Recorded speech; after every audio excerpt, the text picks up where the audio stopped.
अस्सलाम वालेकुम पाकिस्तान, आप देख रहे हैं एशिया कप पर स्पेशल ट्रांसमिशन। जीत की सोच में हूं आपका मेज़बान हसन लियाकत। आज इंडिया पाकिस्तान का मैच होना था, दिन भर हम आपको अपडेट रखते रहे टीवी स्क्रीन पे भी, डिजिटल मीडिया पे भी, लेकिन बिला आखिर हमारे भी दिल टूट गए, आपके भी दिल टूट गए और जो एनर्जी है वो डाउन है। लेकिन हम कोशिश करेंगे कि इस डाउन एनर्जी को भी थोड़ा सा यूटिलाइज़ किया जाए और किसी तरह जो है अपना ये पोस्ट मैच का जो प्रोग्राम है इसको मुकम्मल किया जाए। हमारे साथ मौजूद हैं वन एंड ओनली हमेशा की तरह हसन रज़ा, साबिक test cricketer, world record holder and king of domestic. उनके साथ मौजूद हैं जनाब जवाद यारफ साहब, जिनके भरपूर तज्जिए आप सुनते रहे। सबसे पहले हम डिस्कस करेंगे कि ये जो मैच है ये क्यों आज बारिश की नज़र हुआ, इसकी क्या वजूहात थी और क्या ये मैच अगर पहले प्लान कर लिया जाता तो इंडिया पाकिस्तान का एक हाई वोल्टेज मैच होता है जो कि काफ़ी अरसे बाद होता है, क्योंकि अब ना हम बायलैटरल सीरीज़ खेल रहे हैं, ना कोई हमारी ट्राई नेशन सीरीज़ होती है, ना कोई और कप होता है। या तो हम एशिया कप में खेलते हैं या फिर वर्ल्ड कप में खेलते हैं, और वहाँ पर भी जब हरदर्मी होती है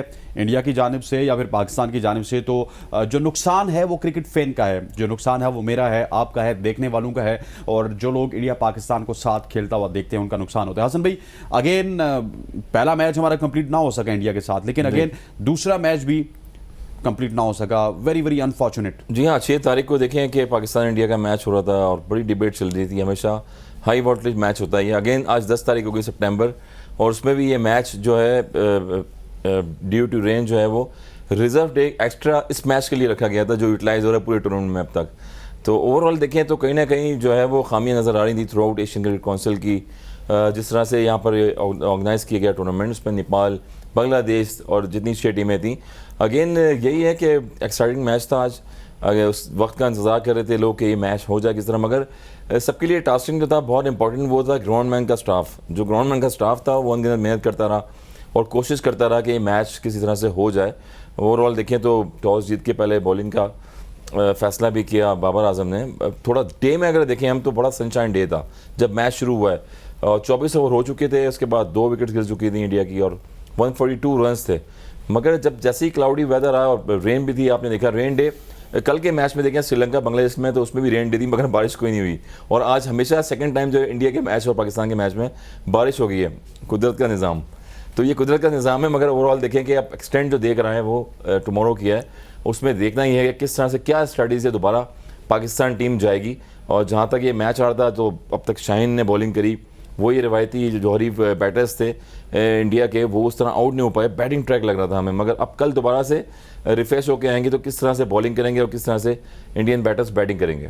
Jawad, very unfortunate for cricket once again when we talk about India Pakistan game. ये गेम साल बाद होती है, लेकिन 1 साल बाद या 2 साल बाद जब हम गेम को देखते हैं तो वहाँ पे कभी कंट्रोवर्सी हमें इंडिया की जानिब से देखने को मिलती है, भाई कभी इस तरफ से भी होती है। ये नहीं कि हम बिल्कुल बहुत ही ज़बरदस्त कॉपरेट करते हैं और हम जो है ठीक है, लेकिन ये क्या आप समझते नहीं है कि दोनों देशों को कम अज़ कम इस मुद्दे के ऊपर एक होना पड़ेगा कि पॉलिटिक्स को साइड पे रखें, क्योंकि इंडिया पाकिस्तान का जब मैच होता है तो वहाँ पे भी बिल्कुल तमाम तर एक्टिविटीज़ ख़त्म हो जाती हैं, यहाँ पर भी तमाम तर एक्टिविटीज़ ख़त्म हो जाती हैं और टीवी स्क्रीन्स ऑन होती हैं, लोग इंडिया पाकिस्तान का मैच एंजॉय करना चाहते हैं।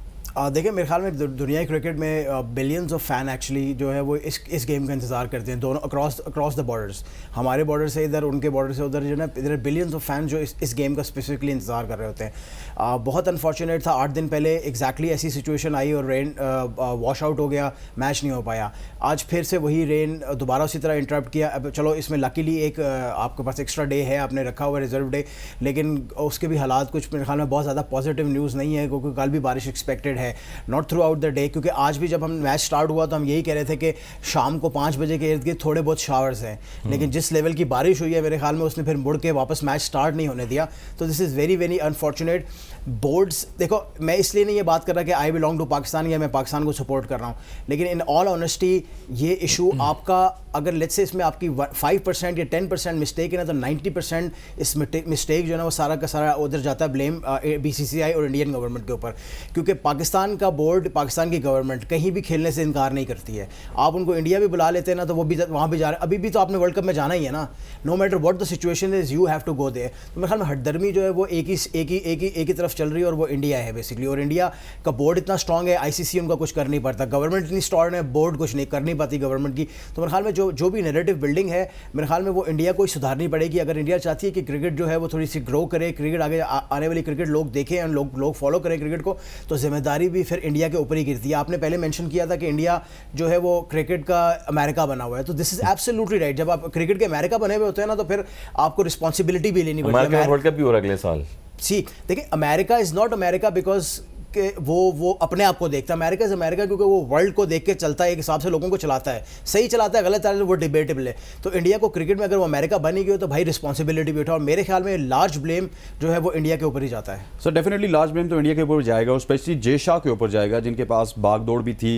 नजम सेठी साहब ने अलग जगह पे मेहनत की, रमीज राजा ने अलग जगह पे मेहनत की, और जका अशरफ ने अलग जगह पे, लेकिन इंडिया था कि वो मानने का नाम नहीं ले रहा था। पिछले दफ़ा इसी सीजन में दुबई में भी कप हुआ, लेकिन दुबई में भी वो इस वजह से नहीं गए कि पाकिस्तान गेट मनी की सूरत में पाकिस्तान को फाइनेंशियल देखिए रेवेन्यू है ना सर, आप क्रिकेट ऑलमोस्ट कमर्शियल हो गई है, और कमर्शियल का मतलब यही होता है कि एसोसिएट टीमें, जो एसोसिएट की टीमें वो भी खेल रही हैं, इसमें वर्ल्ड नंबर 1 टीमें वो भी खेल रही हैं कंट्री की, मगर रेवेन्यू जनरेट करना है आपने, किस तरह से करना है रेवेन्यू जनरेट, तो यही इंडिया और पाकिस्तान का मैच होता है, जिसकी वजह से आप देखेंगे एक्स्ट्रा डे भी दे दिया गया है, क्योंकि उसका रेवेन्यू सारा जो है वो बीसीसीआई को जा रहा है, फिर आईसीसी के साथ भी उनकी मुशावरत है।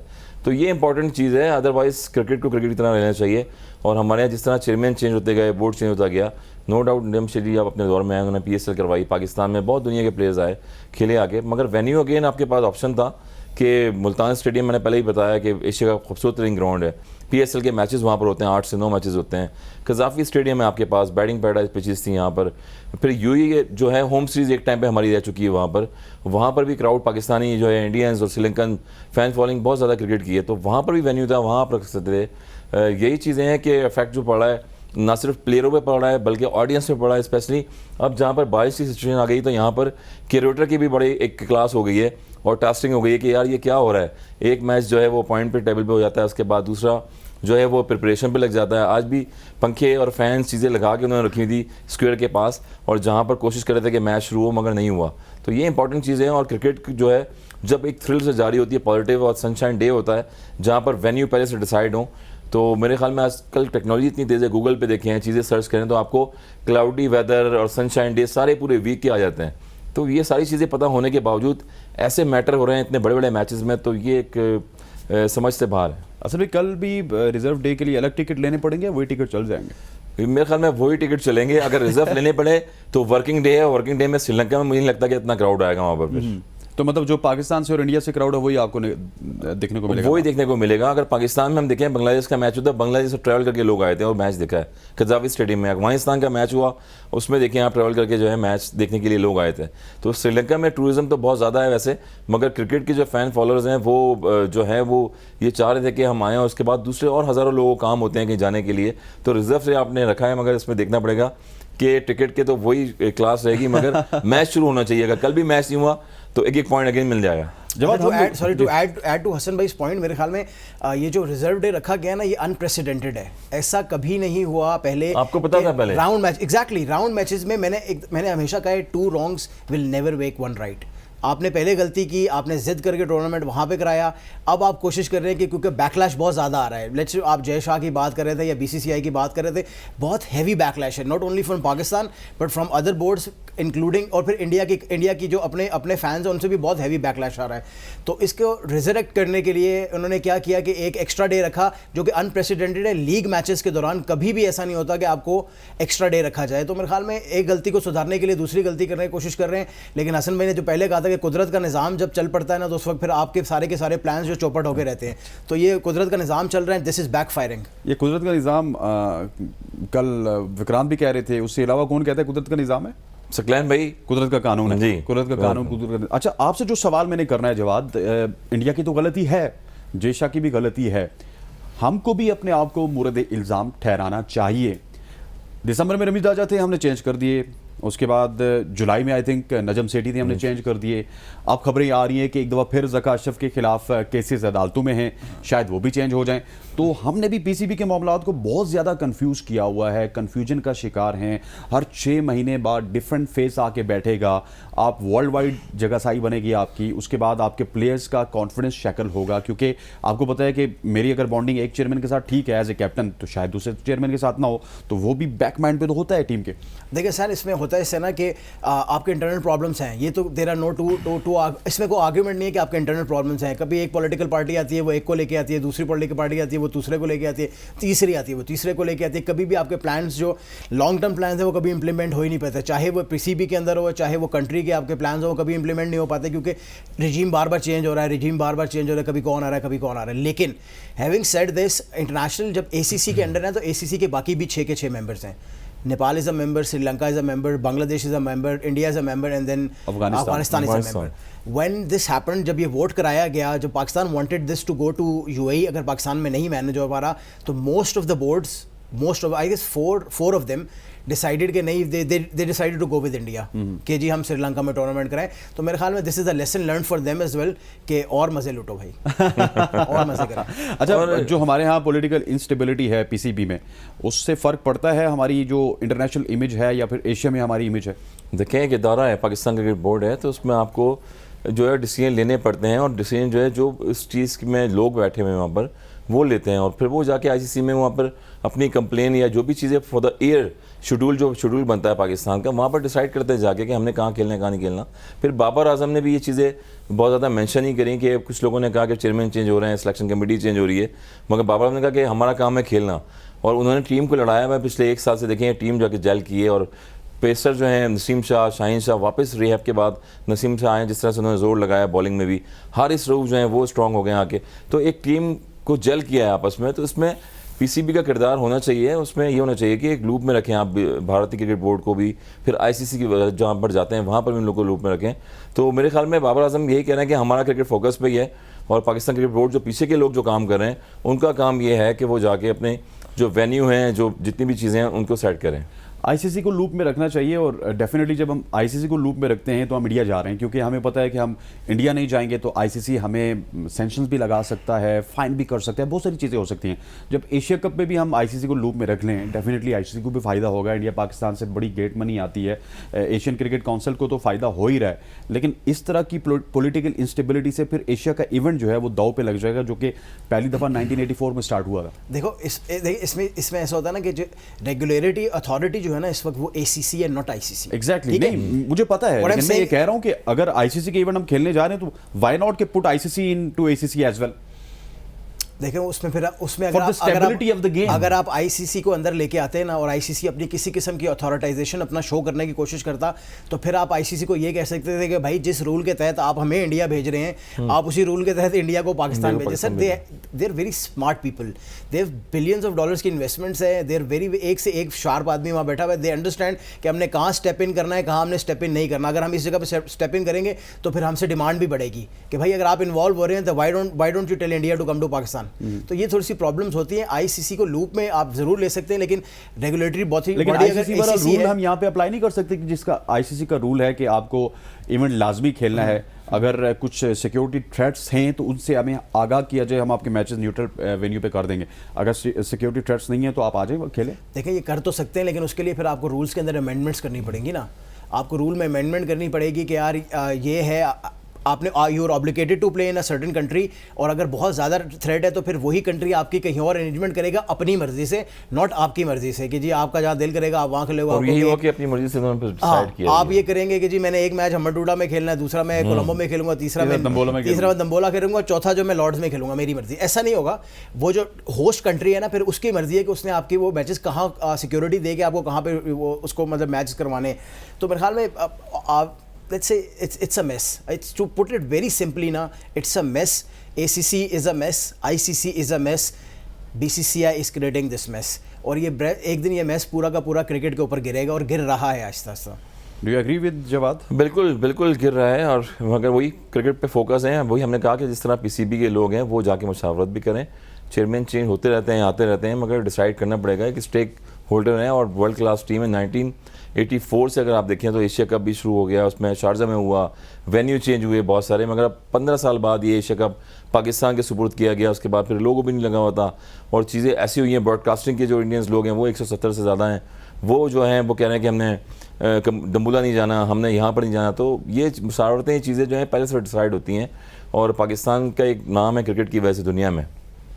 अच्छा जवाद, अगर आईसीसी की बात की जाए, आईसीसी चैंपियंस ट्रॉफी 2025 पाकिस्तान में होनी है, उसमें आईसीसी कितना ज़्यादा रोल प्ले करेगा इंडिया की टीम को पाकिस्तान में लाने के लिए? मेक नो मिस्टेक कि जब आईसीसी चैंपियंस ट्रॉफी 2025 पाकिस्तान में आएगी ना, आईसीसी का एक और रूल बना हुआ होगा जिसमें फिर वो कहेंगे India are not obligated to go to Pakistan. ये बकायदा एक क्लॉज लिखी होगी। ये मैं मेक श्योर मैं आपको बता रहा हूँ, अभी ये वो कह रहे हैं ना ये यू आर clip जो है ऑब्लिगेटेड note कर लें। और डे चेंज होते हैं यार, ये आप रूल। ऑब्लिगेटेड है इंडिया जाने के लिए। जब पाकिस्तान इंडिया की बारी आएगी आईसीसी का टूर्नामेंट करेगा, मेक नो मिस्टेक, एक और रूल निकलेगा, नहीं इसकी इस रूल की ये सब क्लॉज है, इसमें ऐसा नहीं है, और वो that will come back to haunt you as well. लेकिन अगर 25 में ये रूल आ गया तो फिर तो क्रिकेट तबाह हो जाएगी, फिर तो पाकिस्तान कभी भी नहीं जाएगा इंडिया। देखो हसनैन, मेरे ख्याल में जा ही वहाँ रहा है क्रिकेट वहीं जा रही है। एक टूर्नामेंट, बार बार हम एक ही बात कर रहे हैं कि एक टूर्नामेंट जो बहुत स्मूथ साउंडली कंडक्ट किया जा सकता था, उसमें हैसल्स पे हैसल्स आ रहे हैं जस्ट बिकॉज एक बोर्ड या कुछ बोर्ड्स मिलके जो है ना वो एक गेम प्लान है और उसके तहत वो पाकिस्तान को गेटवे मनी भी नहीं देना चाह रहे, पाकिस्तान को आइस भी नहीं देना चाह रहे। पाकिस्तान में खेलेंगे आइस मिलेंगी, आपके ग्राउंड्स को, आपके सपोर्ट, आपके क्राउड को, आपके लोगों को आइज मिलेंगी, आपको स्पॉन्सर्स मिलेंगे, गेटवे मनी आपको यूएई जाके नहीं देना चाह रहे। तो इस वजह से वो मिलके उन्होंने वहाँ पे लगे। तो क्रिकेट ऑलरेडी सफ़र कर रही है और इनके इन डिसीजंस की वजह से मजीद करेगी। देखना यही होगा आईसीसी के लिए बहुत बड़ा टेस्ट होगा कि 2025 में दे मेक श्योर के पाकिस्तान में कंडक्ट हो एंड देन मेक श्योर कि इंडिया कम्स टू पाकिस्तान। लेकिन सुना ये है कि जय शाह साहब आईसीसी के भी बड़े ओहदेदार बनना चाहते हैं, और अगर वो आईसीसी के बड़े ओहदेदार बन गए लाइक प्रेसिडेंट या चेयरमैन या whatever they want to become, तो उसके बाद 2025 में तो वो फिर कोई नई क्लॉज निकाल देंगे जैसा जवाद कह रहे हैं। बिल्कुल क्लॉज चेंज होते रहते हैं। आपको पता है कैरी पैकेज के ज़माने में आईसीसी तो थी नहीं, एक ज़माने में भी, फिर आईसीसी आई, फिर टीमें स्टेट्स की आई, फिर कंट्री की टीमें आई। तो राजीव शुक्ला देखें टीम के साथ साथ होते हैं, वो भी आए हुए थे पीछे, और बहुत सारे लोग इंडियन ऐसे पॉलिटिकली लोग हैं जो बीसीसीआई में भी आए हुए हैं। तो मेरे ख्याल में यही चीज़ है कि क्रिकेट को प्रमोट करना चाहिए, और पॉलिटिक्स जो है वो अलग चीज़ होती है, क्रिकेट के जो क्रिकेटर लोग हैं वो एक अलग चीज़ होते हैं। तो उनके पैनल पे लेके आएँ, उनको यूटिलाइज़ कराएं, और जो क्रिकेट का वेन्यू होता है उस पर बेसिक पे चलें आप, या ना सिर्फ ये कि एक हफ्ते पहले चेंज कर दें, 2 हफ्ते पहले चेंज कर दें। इंपॉर्टेंट चीज़ है ये। और lastly to add to this, let's suppose अगर 2025 में इंडिया ये कहता है कि भाई हमने पाकिस्तान नहीं जाना, कर लो जो करना है, क्या करोगे? You can do absolutely nothing. वो कहेंगे अच्छा हमने नहीं जाना, we are not sending any broadcasters, we are not sending any money in, जो करना है कर लो। फिर क्या करोगे? ICC will have to again go to them कि भाई आप बता दें कहाँ करना है, न्यूट्रल वेन्यू पे करा लें, just get this over with. तो मेरा नहीं ख्याल है कि 2025 में भी इंडिया आए तो we there most welcome, we would love to welcome them, लेकिन मेरा नहीं ख्याल है 2025 में वो पाकिस्तान आ रहे हैं, प्रॉब्लली वो। लेकिन अगर 2025 में वो पाकिस्तान नहीं आते तो फिर हमारा जाने का मकसद कोई नहीं, हम ना जाएं। हमें तो यही लॉलीपॉप दिए जा रही है ना वी विल मेक श्योर कि वो आएंगे। आप अभी आए, बाद में वो आएंगे, लेकिन ये ऐसा ही होता है कि जितने वादे उन्होंने पहले भी आपको कई दफ़ा लॉलीपॉप्स देके गए हैं, न्यूट्रल वेन्यू पे सीरीज़ करेंगे, पाकिस्तान आएंगे, बायलैटरल सीरीज़ होगी, ये हो जाएगा, वो हो जाएगा, nothing has happened. And time पे अपना काम निकालने के बाद वो आपको कहते हैं अस्सलाम वालेकुम। बात सीधी। तो अभी भी देखें कि अभी शायद देखें वर्ल्ड कप अगर होगा तो कुछ पता नहीं, कंफर्म नहीं है कि 25 लोगों को अगर आपने नाम दिए हैं कि इनका वीज़े लगेंगे कि इनके नहीं लगेंगे, ये भी एक चीज़ नहीं, लड़कों के वीज़े लग जाएंगे। मेरे ख्याल में ये तो क्लियर हो जाना चाहिए। लेकिन देखें उसमें पाकिस्तान के लिए ऑप्शन क्या, हम चाहते हैं क्रिकेट देखना, आप और मैं चाहते हैं क्रिकेट देखना चाहते हैं, हम भी क्रिकेट देखना चाहते हैं, लेकिन एक ऑप्शन प्रोटेस्ट की ये भी हो सकती थी। This is an outside option, ये मेरा ओपिनियन है। आप you are entitled to disagree.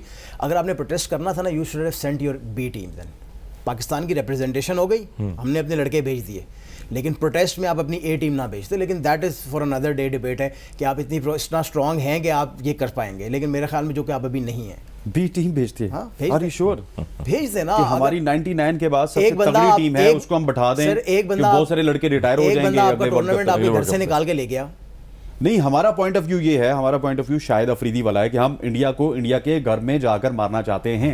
Sir देखिए, एक ऑन रियलिस्टिक ग्राउंड्स ना आपकी टीम को थ्रेट है वहाँ पे। लेट्स बिल्कुल थ्रेट है, यही अहमदाबाद में। आपके अहमदाबाद प्लेयर्स में जो है है ना, आपके प्लेयर्स भी किसी की, उनकी भी फैमिलीज हैं, उनके भी पेरेंट्स हैं, बीवियाँ हैं, बच्चे हैं, एवरीथिंग। अल्लाह ना करे कोई इंसिडेंट इस तरह का हो जाए, आपके और मेरे लिए तो एंटरटेनमेंट और उन्होंने ये भी कहा है कि सिक्योरिटी जो दी जा रही है टीमों को, वो नॉर्मल रूटीन में दी जा रही है, एक्स्ट्राऑर्डिनरी सिक्योरिटी किसको भी दी जा रही है। हमारे लिए कि ये एंटरटेनमेंट है, इट्स एन एंटरटेनमेंट थिंग कि हम देखेंगे इंडिया पाकिस्तान खेल रहे हैं।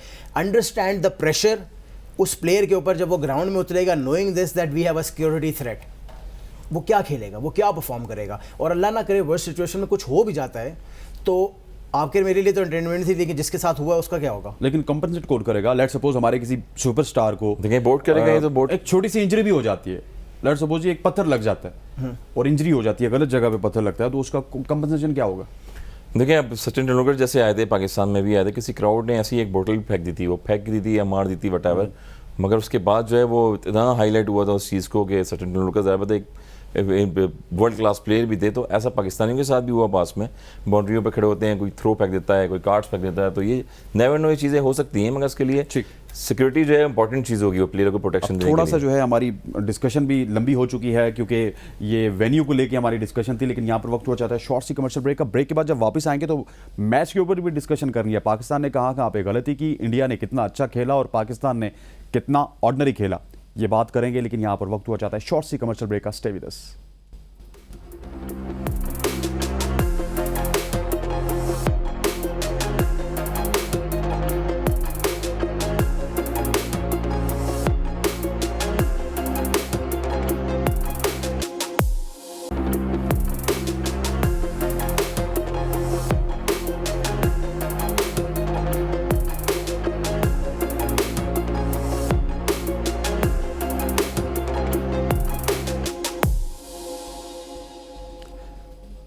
वेलकम बैक टू जीत की सोच। और अब हम बात करेंगे पाकिस्तान क्रिकेट टीम के हवाले से, जिसने तकरीबन 40 घंटे पहले टीम अनाउंस की। उसके बाद टॉस जीता, टॉस जीतकर पहले बॉलिंग का फैसला किया। स्ट्रिप बिल्कुल डिफरेंट था और उस स्ट्रिप पे रोहित शर्मा और शुभमन गिल छाए रहे और उन्होंने बिल्कुल न्यूट्रलाइज कर दिया था पाकिस्तान के पेस बॉलिंग अटैक को। स्पेशली शाहीन शाह अफरीदी के खिलाफ उन्होंने बहुत ही क्लासिकल शॉट्स खेले। शुभमन गिल ने एक एक ओवर में उनको 2 से 3 बाउंड्रीज भी मारी और लग रहा था कि पाकिस्तान बिल्कुल बैकफुट पे है।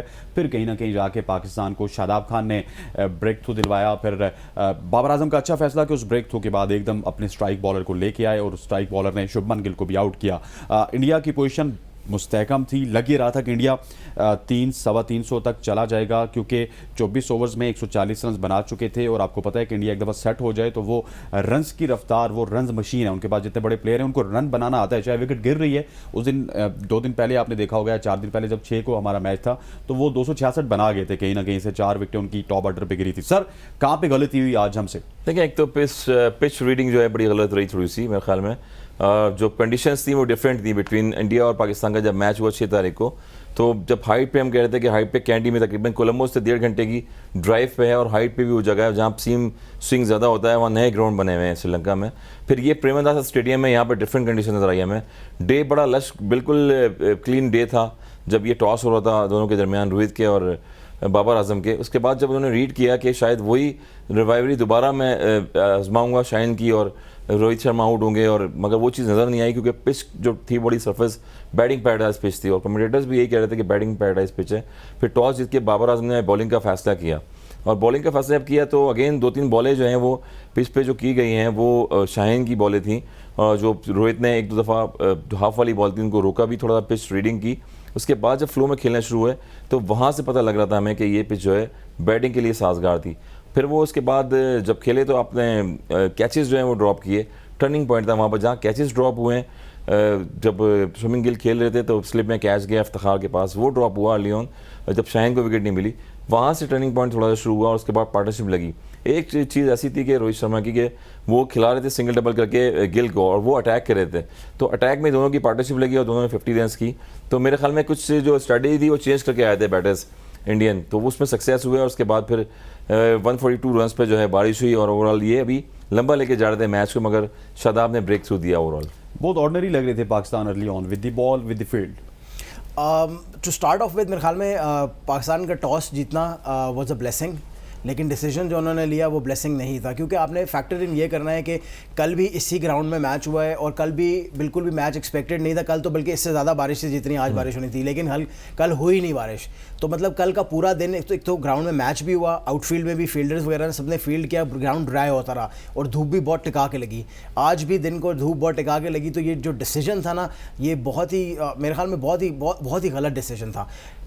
फैक्टर यही था, हसन भाई ने जिस तरह कहा कि कोशिश उनके जहन में यही था कि हमने पिछले मैच में भी इनको फंसा लिया था अप टॉप, तो अब अभी हम 4 पेसर्स के साथ खेल रहे हैं, पहले हम 3 से खेले, तो अब हम अगर 4 पेसर्स होंगे तो हम इनको वो जो हमने निकलने का मौका दिया बिटवीन वो स्पिनर्स के ओवर में पिछले मैच में, वो अब हम निकलने का मौका नहीं देंगे क्योंकि अब हम 4 पेसर के साथ आ रहे हैं, लेकिन वो बैकफायर कर गया कुछ हद तक। मेरे ख्याल में शाहीन को I won't blame him, frankly I don't blame him, क्योंकि बॉल जिस तरह का शाहीन का पहले मैचों में हिल रहा था उस तरह बॉल हिला नहीं शाहीन का, ना इन दी एयर हिला ना ऑफ द पिच हिला।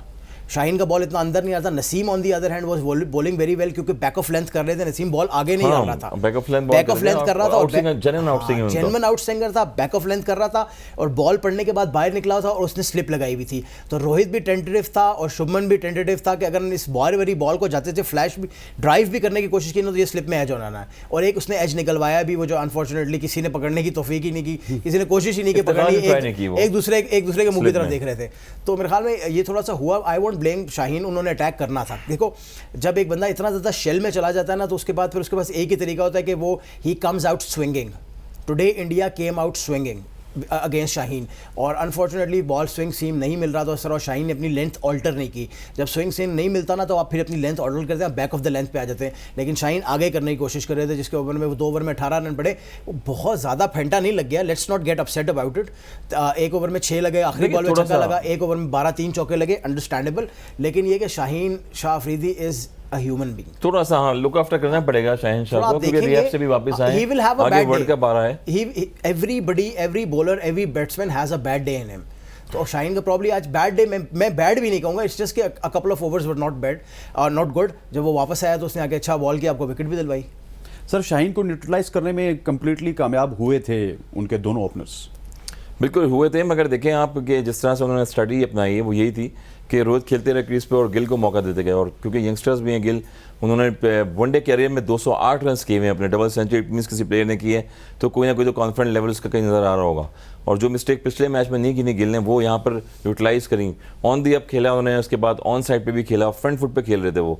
तो रोहित शर्मा का प्लान ही यही था कि जो मुझे बॉलें गिरी थी शुरू में वो पिछले मैच में, वो जो है ज़्यादा से ज़्यादा जो है वो सामने वाला गिल जो है वो खेले, और उन्होंने खेला। उसके बाद फिर 2-3 ओवर सेट हो गए रोहित शर्मा, उन्होंने स्ट्रोक्स खेलना शुरू कर दिए, और बैटिंग पैराडाइज पिच थी फर्स्ट इनिंग में अगर आप देखें तो 24 ओवर वो ऐसे थे, 20 ओवर शुरू के, कि जहाँ पर कवर ड्राइव लग रही हैं, एक्स्ट्रा कवर लग रही हैं, ऑन दी अप शॉट लग रही थी।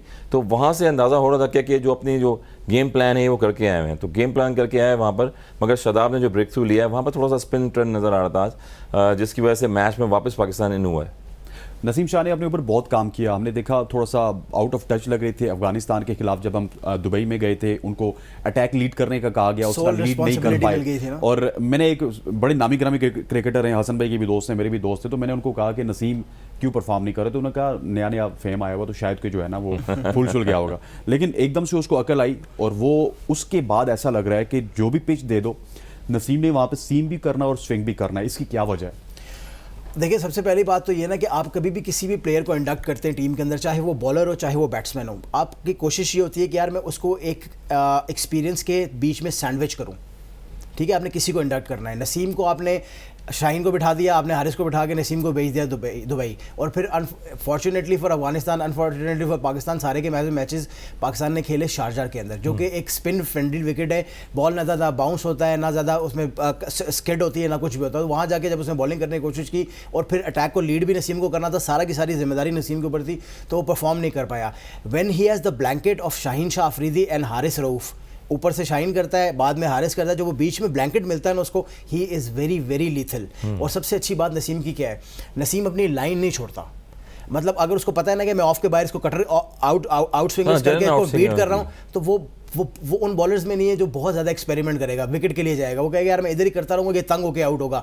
आपने नोट किया पहले 3-4 ओवरों में नसीम ने कोई ball, hardly there was a ball on the pads, ठीक है, लेकिन फिर वो एक होता है ना कि जब विकेट नहीं मिल रही होती है फिर हर किसी को हीरो बनने का दिल करता है। तो फिर नसीम ने 1-2 बॉल पैड पे जरूर की, जिस पे रोहित शर्मा ने एक फ्लिक किया, चौका लगाया, एक तो ऑफ की बॉल को लेग पे मार के वो this is Rohit Sharma for you. लेकिन Naseem overall is improve very very well. लेकिन उनकी खुशकिस्मती ये है कि उनको ब्लैंकेट मिला। शुरू के दिन में सुबह के टाइम पे हमने बात की थी एहसान उल्लाह की, एहसान उल्लाह को ये ब्लैंकेट नहीं मिला। I will trust me if he gets the blanket of Naseem, Shaheen और Haris with him, he will be a different bottle for you and he will do एक wonders शॉर्ट सा for you. क्वेश्चन है, कल मैं सोशल मीडिया देख रहा था, फिर हसन भाई से भी ये क्वेश्चन पूछेंगे कि नहीं। एक तरफ पोस्ट लगी हुई थी, ऊपर थे वसीम अकरम, नीचे थे शाहीन शाह अफरीदी, फिर ऊपर थे वकार यूनुस, नीचे थे नसीम शाह, इधर से शोएब अख्तर, नीचे थे स्पीड स्टार हारिस रऊफ। तो ये कंपैरिजन आपको कैसा लगा? Long way बड़ी to popular go, हुई। long way to go. अब this is just the tip. ये तो अभी शुरुआत है।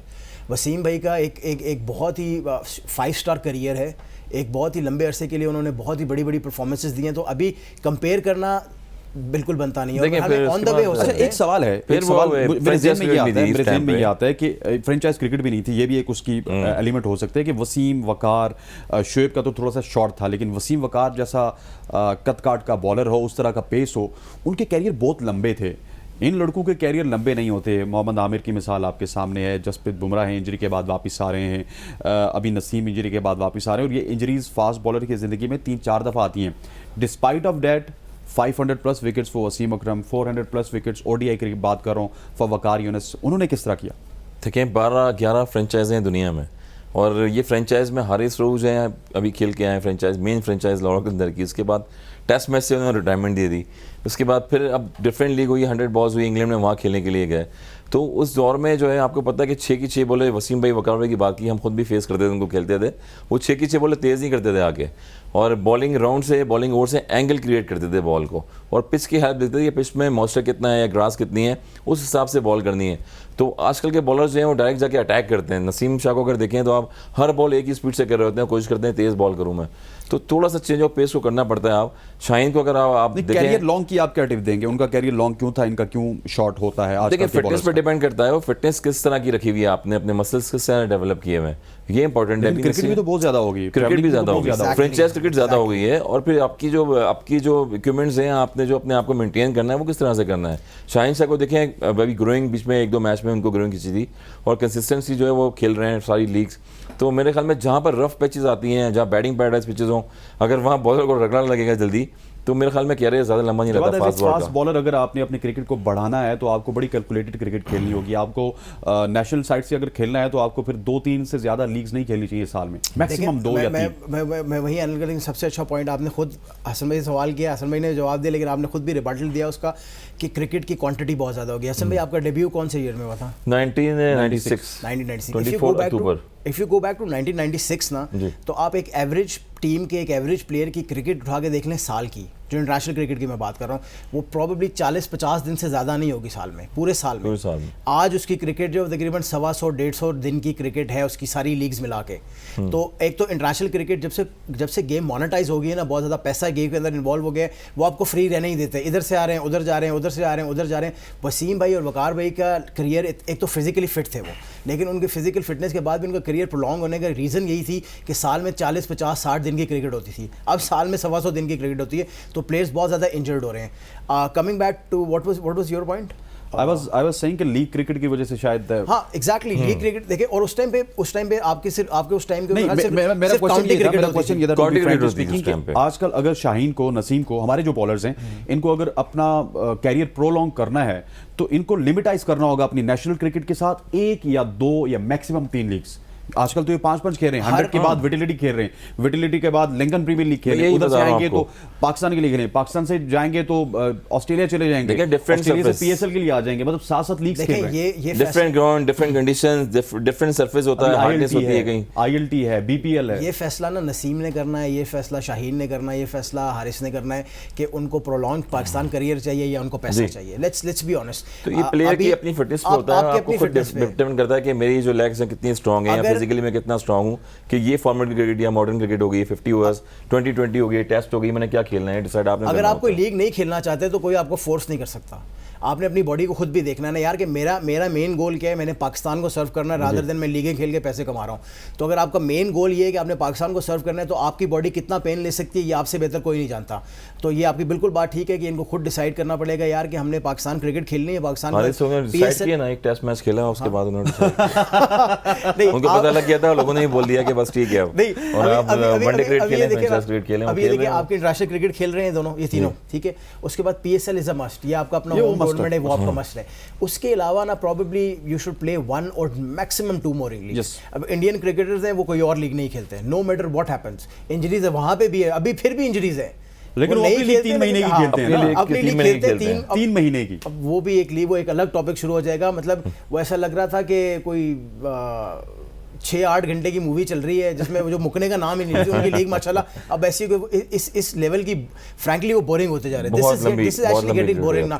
2-2 सवा 2 महीने की लीग कौन खेलता है यार, मतलब दिस इज गेटिंग बोरिंग। अच्छा, कमिंग बैक टू मैच, वो बहुत लंबी डिस्कशन हो गई, ये वही डिस्कशन होगी मुझे लग रहा है कि जैसा राशिद भी बैठे हुए साथ। अच्छा सर, ये बताएं कि शादाब खान स्टार्ट में आए, बहुत ज्यादा रन्स खाए, अल्टीमेटली उनको विकेट मिला, प्रॉब्लम कहाँ पे आ रहा है शादाब के साथ? देखिए प्रॉब्लम वही है कि एक कंसंट्रेशन हम बता रहे हैं कि अगर आप टीम में किस पॉइंट ऑफ व्यू से खेल रहे हैं, एज ए बॉलर खेल रहे हैं, batsman, definitely he is our prime bowler. हाँ, प्राइम बॉलर हैं और ट्रम्प कार्ड बॉलर जिसे कहते हैं, लेग स्पिनर को कहा जाता है, और वो इंपॉर्टेंट है। तो अपनी बॉलिंग पे फोकस करें, बैटिंग भी करते हैं वो डाउन बीच में 4th पे भी आए, 5th पे भी आए, बैटिंग पे भी कंसंट्रेशन की अपनी, मगर मेन जो है वो बॉलर है, बॉलिंग ऑलराउंडर है। तो बॉलिंग से जो है आपकी जहाँ मौका मिलता है, वर्ल्ड क्लास मैचेस हो रहे हैं ऐसे, वहाँ पर आप अपना नेपाल के खिलाफ देखें, बॉल उन्होंने की 4 आउट किए, 27 रन देके अच्छी बॉलिंग करी। मगर नेपाल एक डिफरेंट टीम है, मगर इसके बाद अपने आप को इम्प्रूव करना है आप डे बाई डे। अगर टीम के वाइस कैप्टन हो आप तो उस हिसाब से आपने बॉलिंग करनी है, बॉलिंग इकोनॉमी आपने अच्छा करना है। राशिद खान को देखें, डे बाई डे इंप्रूव किया उन्होंने, विकेट्स लिए। मुजीब ने काफ़ी इंप्रूव किया था अपने आप को।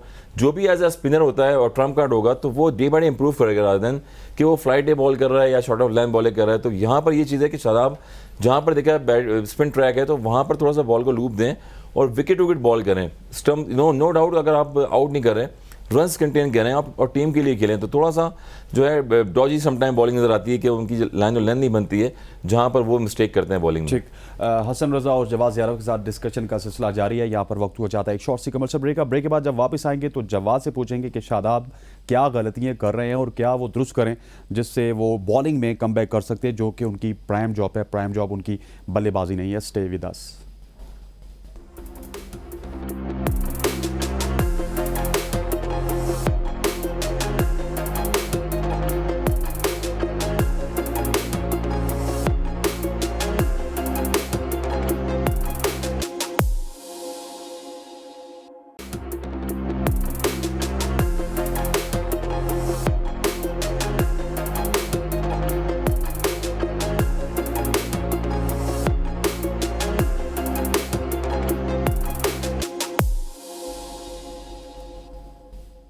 वेलकम बैक टू जीत की सोच। और we were talking about Shadab Khan, और शादाब खान के हवाले से अब सुनते हैं कि जवाद ज़ियारफ क्या कहते हैं। जवाद, प्राइम जॉब उनकी बॉलिंग ही है जहां पे हमें वो वीक लग रहे हैं, और जब आप बॉलिंग में वीक लग रहे हैं तो आप बैटिंग में 100 भी अगर कर दें तो उसका पाकिस्तान को फ़ायदा नहीं है कि अल्टीमेटली पाकिस्तान 10 ओवर्स के लिए सफ़र करता है। देखिए शादाब का जो रोल है ना बेसिकली पाकिस्तान में, वो एक रिस्ट स्पिनर है, वो एक लेग स्पिनर है, whatever you want to call that, वो एक लेग स्पिनर या रिस्ट स्पिनर के स्लॉट ऑक्यूपाई करते हैं। अब अगर मैं उनको रैंक करना चाहूँ ना amongst the top leg spinners around the world, तो प्रॉबेबली मेरे लिए Shadab does not cut it in the top 5 even, top के 5 लेग स्पिनर्स। लेकिन जवाद वो शुरू में बहुत अच्छे थे, मतलब उनको रीड करना मुश्किल था, वो विकेट्स ले रहे थे। ऑल ऑफ सडन जब उन्होंने अपना वेट शिफ्ट किया टुवर्ड्स बैटिंग तो वो अपनी बॉलिंग भूल गए। हालांकि राशिद खान भी बैटिंग की तरफ बहुत ज़्यादा फोकस कर रहे हैं, लेकिन वो अपना प्राइम जॉब नहीं भूले। देखिए सर, आप किसी भी कोच से बात करेंगे जो क्रिकेट कोच है प्रॉपर, वो आपको एक ही बात करेगा, लेग स्पिनर जितना ज़्यादा बॉल करेगा ना उसका रिदम उतना ज़्यादा बनेगा। Leg spinner is not like an off spinner. Off spinner का आप अगर वो कुछ मैच प्रैक्टिस नहीं भी होगी ना, ऑफ स्पिनर आके बॉल करेगा, 2-4 बॉलों बाद वो सेट हो जाएगा। लेकिन अगर लेगी जो है वो रेगुलर बॉल नहीं करेगा ना तो वो कोई भी स्पिनर हो, ऑफ स्पिनर बॉलर भी हो, लेग स्पिनर भी हो, तो शोल्डर में आपकी जान आती रहनी चाहिए डे बाय डे। और मैंने जहाँ तक सुना है, ऑब्जर्व किया, मीडिया में भी रिपोर्ट्स आती रही कि शादाब ने बहुत ज़्यादा जो लोकल आपकी डोमेस्टिक क्रिकेट है, डोमेस्टिक क्रिकेट के बाद PSL की बात नहीं कर रहा हूँ, डोमेस्टिक क्रिकेट की बात कर रहा हूँ, क्रिकेट खेलनी छोड़ी हुई है, जिसकी वजह से ना वो अपनी गेम को आगे बढ़ा नहीं पा रहे। शादाब को करना क्या है? करना ये है कि एक तो long spells of leg spin करने, अपनी कंसंट्रेशन प्राइम जॉब के ऊपर लेके आए। दूसरा ट्रिकरी में ऐड करें, अपनी ट्रिकरी जो है ना उनकी ट्रिकरी में ऐड करेंगे तो कभी तभी बात बनेगी इस लेवल पे। जवाद, फिर मैं यहाँ पे बात करूंगा, आप भी कंटिन्यू कीजिएगा कि यही शादाब खान जब टीम से बाहर निकलेंगे ना, ये अपनी परफॉर्मेंसेस गिनवाएंगे कि मैंने कायदे आज़म ट्रॉफी में ये कर दिया, मैंने हनीफ मोहम्मद में ये कर दिया, जिस तरह आजकल हसन अली कर रहे हैं, उमर अकमल कर रहे हैं, बहुत सारे क्रिकेटर, यू नेम इट। और उस वक्त फिर फायदा नहीं होता। जब आप सर्किट में हैं तो तब आप आके डोमेस्टिक क्रिकेट खेलें। जैसा मुझे याद है, अगर मैं रॉन्ग नहीं हूँ, हसन भाई मुझे करेक्ट करना चाहें, मिसबाह-उल हक लोग वहां से टूर से आते थे ना, अगले दिन एचबीएल का मैच खेल रहे होते थे। ये पॉइंट मिसबाह-उल हक और यूनुस खान की मिसाल भी देते हैं आप। इस वजह से वो ब्रांड बने। यूनुस खान की मिसाल भी देते हैं आप। यूनुस भाई की तो स्पेशली कहते हैं कि मैंने डोमेस्टिक खेलनी है और 10,000 रन ऐसे नहीं किए टेस्ट क्रिकेट। क्रिकेट में। अगर अभी के लिए ना मेरा ओपिनियन ये है कि अगर आप अभी शादाब को लेके जाएंगे ना डोमेस्टिक क्रिकेट में कुछ खेलने के लिए, मतलब मैच खिलाने के लेके जाएंगे, 99% I guarantee you he rather bat than ball.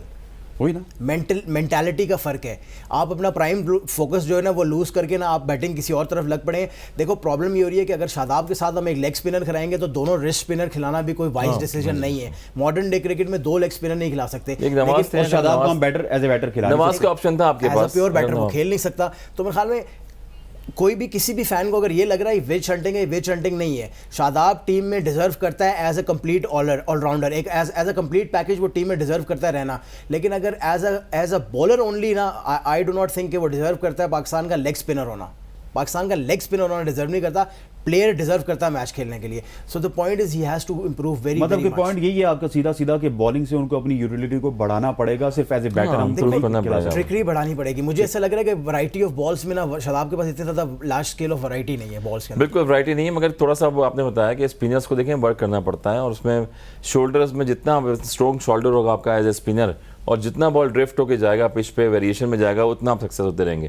Jadeja की अगर मिसाल देख लें आप कि वो अगर बॉल कर रहे हैं विकेट भी ना लें, मगर उनका आम देखिए स्ट्रेट ऑन बॉल आते हैं। क्या नाम है?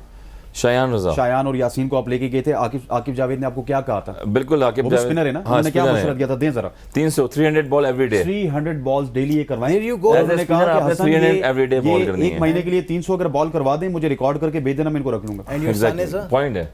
Shayan Raza left arm spinner, 16 year old जी, left arm spinner. That's what I am saying. अगर लेफ्ट आर्म स्पिनर के लिए 300 बॉल करने तो इमेजिन के रिस्ट स्पिनर के लिए कितना ज्यादा जरूरी है। एंड नॉट टू फॉरगेट कि पहले मैच में जिस तरह की पोली फुल टॉस से इन्होंने ईशान किशन को कराई थी ना, मतलब वो किस वजह से थे? वो इस वजह से कि आपका रिदम नहीं बना। देखिए आकिब भाई का भी पॉइंट यही है कि लाहौर के अंदर की फ्रेंचाइज में उन्होंने मेरे ख्याल में 300 बॉलें जो है हारिस रूफ से करवाई हैं, वो खुद बताते हैं। उसके बाद 300 बॉलें उन्होंने जो है शाहीन से करवाई हैं, और वो इतनी बड़ी फ्रेंचाइज भी है, ऐसी बॉलर तो नहीं वर्ल्ड क्लास बन के आ गए वो, यही चीजें होती हैं। Imagine a pacer of that quality 145 की 50 पे बॉल करने वाला 300 बॉल कर रहा है। आपके शोल्डर में जान होगी तो बॉल में ड्रिफ्ट होती है। चल रहे हैं हसन भाई, अब लेट्स टॉक अबाउट मैच के, क्योंकि कल भी हमने आना है, हम उसके ऊपर तो कल डिटेल से डिस्कशन करेंगे। क्या कुछ पाकिस्तान को ठीक करना चाहिए जो कि पाकिस्तान गलत कर रहा था आज के दिन में और कल के दिन में, ताकि पाकिस्तान कम बैक कर सके? 140 पे अगर उनके 2 आउट है तो 180 पे 4 या 5 आउट हों, उनके ऊपर हम प्रेशर बना सकें। देखें, जब जीत जाते हैं तो सारी जो गलतियां हैं वो ख़राब यानी कि बिल्कुल ठीक हो जाती हैं। उसके बाद जब गलतियों से आप कुछ नहीं सीख सकते और हार जाते हैं मैच में, तो वहाँ से मुश्किलात पैदा होना शुरू हो जाती हैं बॉलिंग में, बैटिंग में। आज अगर डजंट मैटर कि आपने जो है वो पार्टनरशिप लग गई थी, 2 शुभमन गिल ने 50 की, रोहित ने 50 की, मैच में वापस जो है नहीं आ पाए, शादाब गेम में वापस लेके आए, आपको 2 विकेट्स गिरी आके।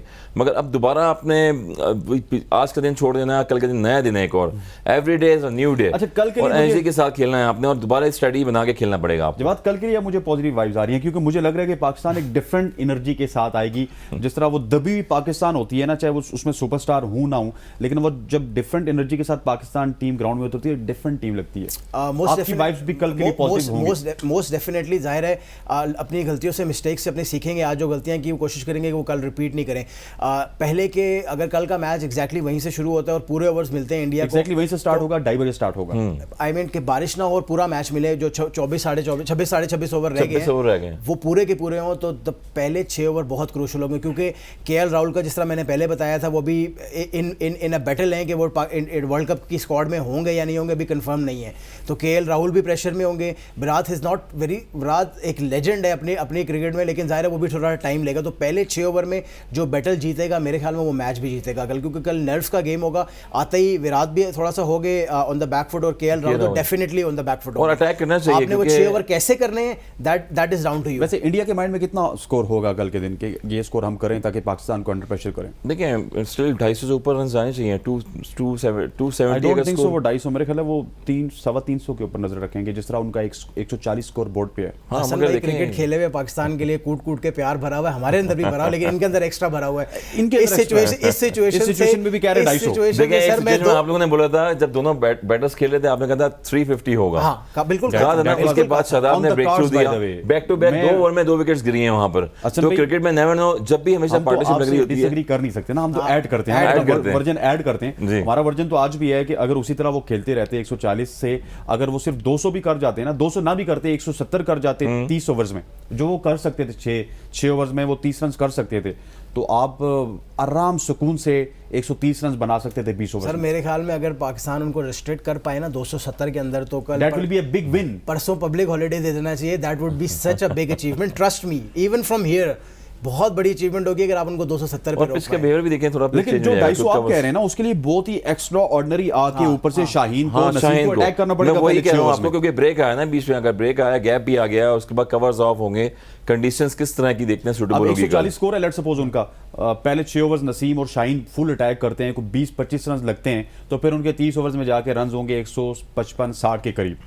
तो वहां पे आप उनको आपके पास एक फेयर इनफ चांस है कि आप इनको 270 तक 280 तक रिस्ट्रिक्ट करें। उसमें भी एक प्रॉब्लम है ना, उसमें भी एक प्रॉब्लम ये है कि नसीम और शाहीन फुल अटैक करेंगे, तो दैट मींस कि शाहीन के 8 ओवर हो जाएंगे और नसीम के 7 ओवर हो जाएंगे। फ़हीम अशरफ भी आपके पास एंड ऑफ द इनिंग्स ना, फिर फ़हीम अशरफ आपके पास हैं, शादाब खान और हारिस रऊफ से बॉलिंग करवा रहे हो, तो दैट बहुत ट्रिकी सिचुएशन है। अच्छी बात ये है कि शादाब पहला ओवर तो करेंगे क्योंकि एक बॉल करवा चुके हैं, तो 5 बॉलें तो उन्होंने करनी ही करनी है, तो that is 1 over out of the way. 5 over में फिर आप ये कर सकते हैं जरूर कि 2-1 से करवाएं, 2-1 से करवाएं, 3-1 से करवाएं, जिस तरह नसीम ने 4 किए हुए, Naseem could go to 7, Shaheen and Haris can go to 7 as well, और उसके बाद ना देन यू बोल शादाब एंड फ़हीम। आप 25 के बाद 6 ओवर्स करवाना चाह रहे हैं इनसे? 5 ओवर्स 5 ओवर्स करवाना चाह रहे हैं, तो 2 ओवर आप शाहीन से करवा लें, 2 नसीम से करवा लें, 1 हारिस से करवा लें। ऐसे यही मैं कह रहा हूँ, एग्जैक्टली मैं कह रहा हूँ कि इसी तरह चले 7 ओवर्स, नॉट 7 ओवर्स, डिपेंड करता है कि मैच ऑन टाइम शुरू होता नहीं होता, सिचुएशन क्या है कल की, क्योंकि 7 ओवर जब ये तीनों करा देंगे ना, आपके ओवरऑल टीम को ओवर पहुंच जाएंगे 32 ओवर बन जाएंगे, क्योंकि शादाब 25वां पूरा करेगा ना, 25 और 7 32, पीछे रहेंगे 18 ओवर में 3 ओवर इनके रहेंगे, 9 ओवर है, अगले 9 ओवर जो है ना वो आपने फिर निकालने हैं फ़हीम से एंड शादाब से, लेकिन आपने दुआ ये करनी है कि इन जो 7 ओवर का आप रिस्क लेना, इसमें विकेट मिले, और दुआ करें कि आप हार्दिक पांड्या की बैट से रन ना निकले। नहीं Hardik sir, I want Shadab to complete his quota of overs before Hardik comes in, sir. अच्छा, let's be honest, he is too devastating। मतलब कि शादाब के लिए आप कंसर्न्स हैं कि वो खतरे की घंटी है, शादाब हार्दिक के आने से पहले अपने ओवर करा ले तो पूरे करा लें। लेकिन हार्दिक के आने से पहले अब ये मुझे बताएं आखिर में जाते जाते कि विराट कोहली और केएल राहुल की विकेट कौन सा बॉलर लेगा? देखिए ये तो प्रेडिक्शन कल चल सकती है, प्रेडिक्शन तो है, मगर फिर भी शादाब मेरे ख्याल में कोहली जो है शाहीन पे ही ट्रैप हो रहे हैं बहुत ज्यादा, तो शाहीन जो है वो कोहली को शाहीन आउट करेंगे, बिल्कुल केएल राहुल को के राहुल को स्पिनर्स पे आउट करेंगे, मेरे ख्याल में शादाब आउट करेंगे केएल राहुल को Shadab. What is your take on this? I say Kohli को आउट करेंगे नसीम और केएल राहुल को शाहीन। ओह गुड वन असल भाई, thank you very much Jawad, आपका भी बहुत बहुत शुक्रिया। इंशाल्लाह कल यही दोनों हमारे साथ मौजूद होंगे। इंडिया पाकिस्तान मैच के हवाले से डिस्कशन का सिलसिला अब जारी रहेगा, क्योंकि जब तक ये मैच खत्म नहीं होता तो हम इंडिया पाकिस्तान के हवाले से बात करेंगे। इंशाल्लाह कल फिर मुलाकात होती है, तब तक के लिए इजाज़त दीजिए, अल्लाह हाफिज़।